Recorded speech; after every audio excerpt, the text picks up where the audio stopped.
KTVU South Bay reporter Jesse Gary joining us now live from the Hall of Justice in San Jose, where Bowie made his first court appearance this afternoon. Jesse?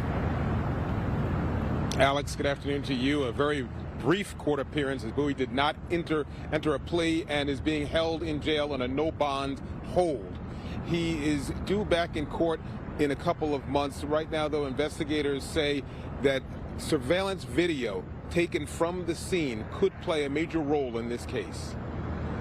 The charge is murder with a firearm enhancement, and there's several aggravating factors that are alleged. Duck Min Bowie hid behind his public defender during his court arraignment Wednesday, well out of view of cameras and the victim's family.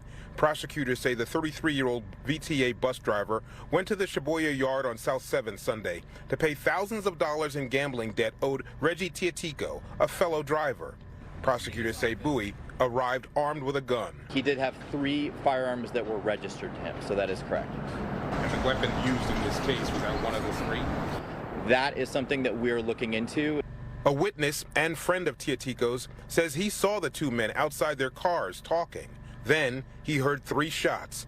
Investigators say Bowie shot Tiatico 3 times, then sped from the VTA yard in a white Nissan Versa. One would think if you're coming armed, you're going to be using that gun. And that would cut in the favor of first-degree murder, that it was premeditated. Did an argument happen and it was so volatile that the defendant thought he had to defend himself? That would then move this down into the manslaughter range. Legal analyst Michael Cardoza says surveillance video recovered from closed-circuit TV cameras could shape the outcome of this case.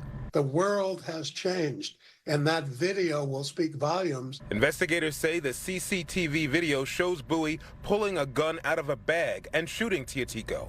Deputies recovered 3 .40-caliber shells at the scene. There's no allegation in this complaint that the murder was committed in a premeditated fashion. So we're looking into that, of course, and as the evidence comes out, we will potentially adjust the charges as needed. Bowie is charged with murder with an enhancement for using a gun. If convicted of the charges as they stand now, he could face 50 years to life. He's due back in court on December the 10th. We are live outside the Hall of Justice here in San Jose. Jesse Gary, KTVU, Fox 2 News. Alex, back up to you in Oakland.